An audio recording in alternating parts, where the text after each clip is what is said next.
Quetta gladiator کے star all rounder شاہد آفریدی کا corona test مثبت آ گیا۔ مینیجر کوئٹہ گلیڈیٹرز اعظم خان کی شاہد آفریدی کا کرونا ٹیسٹ مثبت آنے کی تصدیق۔ مینیجر کوئٹہ گلیڈیٹرز کہتے ہیں کہ شاہد آفریدی گھر میں ہی 7 روز قرنطینہ کریں گے۔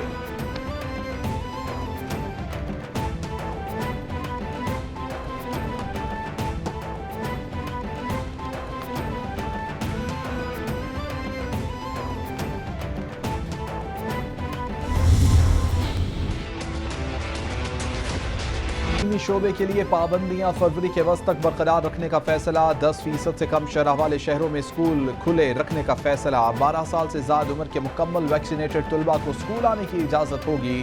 10% سے زائد شرح والے شہروں میں 12 سال سے کم عمر طلبہ کی حاضری نصف ہوگی۔ 12 سال سے زائد عمر طلبہ کی مکمل حاضری ہوگی۔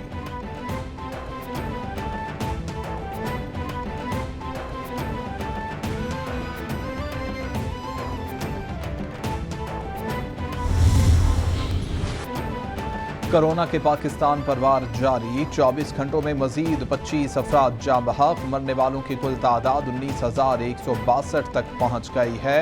متاثرہ افراد 13,93,887 ہو گئے۔ سندھ میں سب سے زیادہ 5,33,496، پنجاب میں 4,69,540 کیسز رپورٹ۔ خیبر پختونخوا میں 1,87,983، اسلام آباد میں 1,22,098، بلوچستان میں 34,131، گلگت بلتستان میں 10,557 کیسز رپورٹ ہو چکے۔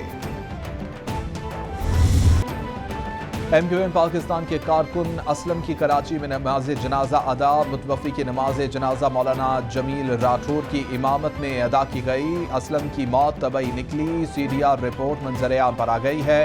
رپورٹ کے مطابق احتجاج کے وقت مرحوم اپنے گھر پر ہی موجود تھے۔ ایم کیو ایم پاکستان کا احتجاج اور لاٹھی چارج کا ٹائم 8:42 تھا۔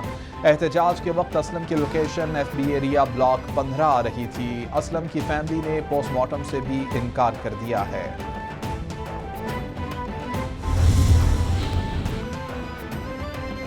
وزیر اعظم عمران خان کا سندھ پولیس کا ایم کیو ایم کے پرامن مظاہرے پر تشدد کا نوٹس۔ محکمہ داخلہ، چیف سیکرٹری اور آئی جی سندھ سے واقعے کی رپورٹ طلب کر لی۔ عمران خان ٹویٹ میں کہتے ہیں رپورٹ ملنے کے بعد ذمہ داروں کے خلاف کارروائی کی جائے گی۔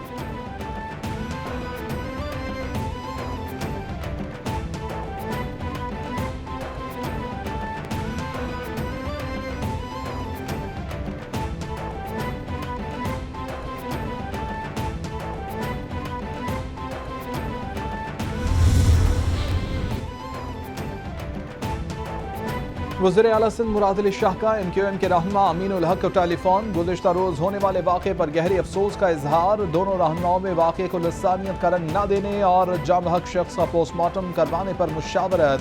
مراد علی شاہ کی امین الحق کو نئے بلدیاتی قانون پر بات چیت کی پیشکش۔ مراد علی شاہ کی متحدہ ایم پی اے صداقت حسین کو ٹیلی فون۔ ایم پی اے صداقت حسین کی طبیعت معلوم کی۔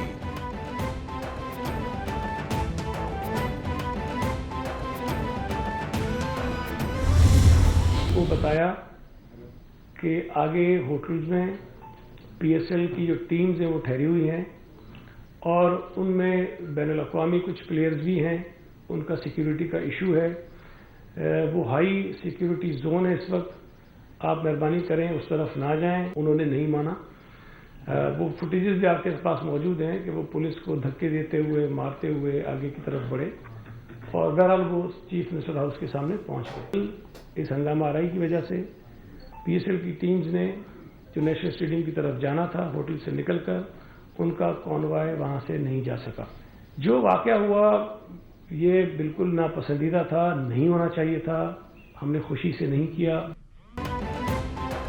ایم کیو ایم کو بتایا تھا کہ ریڈ زون میں داخل نہ ہوں، لیکن انہوں نے بات نہ مانی۔ نہ چاہتے ہوئے بھی انتظامیہ نے لوگوں کو منتشر کرنے کے لیے ایکشن لیا۔ اگر کارروائی نہ کرتے تو خطرناک نتائج سامنے آ سکتے تھے۔ وزیر اطلاعات سندھ سعید غنی کی پریس بریفنگ۔ بولے یہ تاثر غلط ہے کہ ایم پی اے کو پولیس گھسیٹ کر لے گئی۔ کسی ہسپتال میں ایسا زخمی نہیں آیا کہ جس کی دوران علاج ہلاکت ہوئی ہو۔ تشدد سے کوئی ہلاکت نہیں ہوئی ہے۔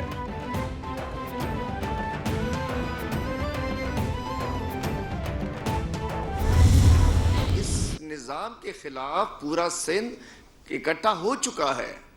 ایک جمہوری اور آئینی حق ہے، ہر سیاسی جماعت کا ہوتا ہے. ایم کیو ایم گئی تھی، پرامن جا کر بیٹھے ہوئے تھے، ان سے بات چیت کرتے، ان کو انگیج کرتے، مسئلہ حل ہو جاتا. نہ آنسو گیس چلتی، نہ لٹھ بازی ہوتی، نہ اتنا شور مچتا.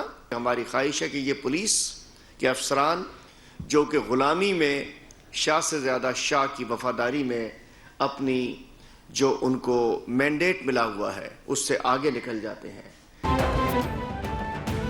Opposition leader Sindh assembly Haleem Adil Sheikh بولے، سندھ کے نظام کے خلاف پورا صوبہ کھڑا ہو چکا ہے. بلدیاتی قانون آئین کی خلاف ورزی ہے. احتجاج ہر سیاسی جماعت کا جمہوری اور آئینی حق ہے. ایم کیو ایم کے مظاہرین پرامن تھے. مظاہرین سے بات چیت کے ذریعے مسئلے کا حل نکالا جا سکتا تھا. پولیس کے افسران سندھ کے حکمرانوں کی غلامی سے باہر نکل آئیں.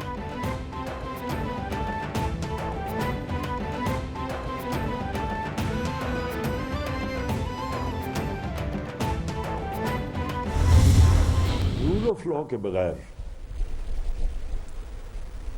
اگر کسی کا خیال ہے کہ یہ ہو سکتا ہے تو وہ شاید کوئی فینٹیسی ورلڈ میں تو ایسے ہو جائے کہ آپ ایک دن آئیں اور ایشین ٹائگر بن جائے پاکستان. لیکن ریالٹی میں یہ ہے کہ آج تک کسی معاشرے نے ترقی کی نہیں جب تک ان کا لیگل سسٹم ٹھیک نہیں ہے، جب تک رول آف لا نہیں ہے. پاکستان کا سسٹم جو شروع میں تھا، جو انگریز چھوڑ کے گیا تھا، وہ بجائے اوپر جانے کے وہ نیچے جانا شروع ہو گیا. اور بلکہ پاکستان کے جو سارے سسٹمز تھے جو عوام کو جنہوں نے اٹھانا تھا وہ سارے آہستہ آہستہ نیچے جانا شروع ہو گئے. اور ایک گلف آ گیا کہ ایک طاقتور کے لیے ایک پاکستان بن گیا جس کو ہم ایلیٹ کیپچر کہتے ہیں، اور عوام کے لیے دوسرا پاکستان بن گیا. سوئٹزرلینڈ میں کسی وزیر اعلیٰ کے چپڑاسی کے اکاؤنٹ میں اربوں روپے نہیں آ جاتے، نہ ہی کوئی لندن میں فلیٹ خریدتا ہے. وہاں قبضہ مافیا بھی نہیں ہے. وزیر اعظم کا طنز. بولے کوئی ملک قانون کی بالادستی کے بغیر ترقی نہیں کر سکتا. پاکستان میں عدالتی نظام آہستہ آہستہ کمزور ہوتا گیا. طاقتور اور غریب کے لیے الگ الگ پاکستان بن گیا. غریب لوگ جیلوں میں بھرے ہوئے ہیں. اصلاحات کا مقصد عام آدمی کو انصاف فراہم کرنا ہے.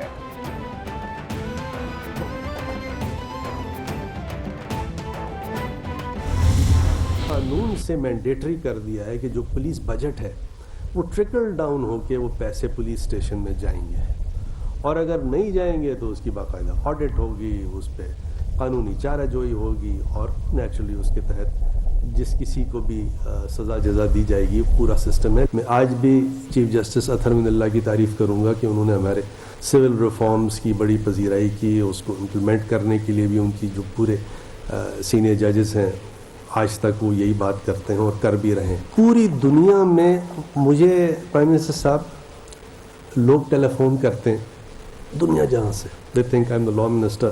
تو ہر چیز، ہر پرابلم جو ہے اس کا حل لا منسٹر کے پاس ہے. اور جس طرح وہ ان چیزوں کا شکریہ ادا کر رہے ہیں جو چیزیں ہو رہی ہیں. ٹرانسپیرنسی رپورٹ میں ہمارا نمبر قانون پر عمل نہ ہونے کی وجہ سے 140 پر آیا. فوجداری قانون میں اصلاحات کے بعد پولیس بجٹ تھانوں تک پہنچ سکے گا. ہماری اصلاحات پر بیرون ملک پاکستانی بھی خوش ہیں. وزیر قانون بیرسٹر فروغ نسیم کا تقریب سے خطاب. بولے کہ پولیس بجٹ اوپر سے ہی کھا لیا جاتا تھا. اصلاحات سے پولیس بجٹ پولیس اسٹیشن تک پہنچے گا. چالان پیش کرنے کی مدت 45 دن کر دی گئی ہے.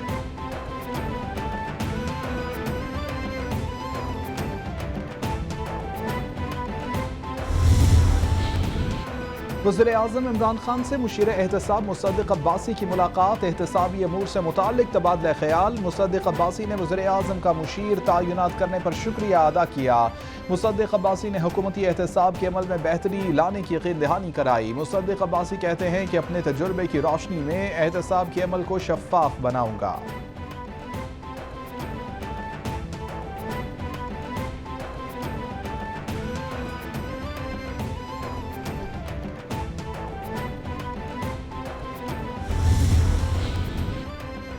وزیر اعظم کا ایک ماہ میں اوورسیز پاکستانیوں کے لیے جامع پالیسی تشکیل دینے کا حکم. عمران خان کی معاون خصوصی برائے اوورسیز اور انسانی ترقی وسائل طارق الحسن کی ملاقات، اوورسیز پاکستانیوں سے متعلق معاملات، مسائل اور حل پر مشاورت۔ عمران خان کا بیرون ملک پاکستانیوں کے لیے سینٹر قائم کرنے کا حکم، بولے کہ 90 لاکھ اوورسیز پاکستانی ملک کا قیمتی اثاثہ ہیں، ان کے لیے جامع پالیسی فریم ورک تشکیل دیا جائے۔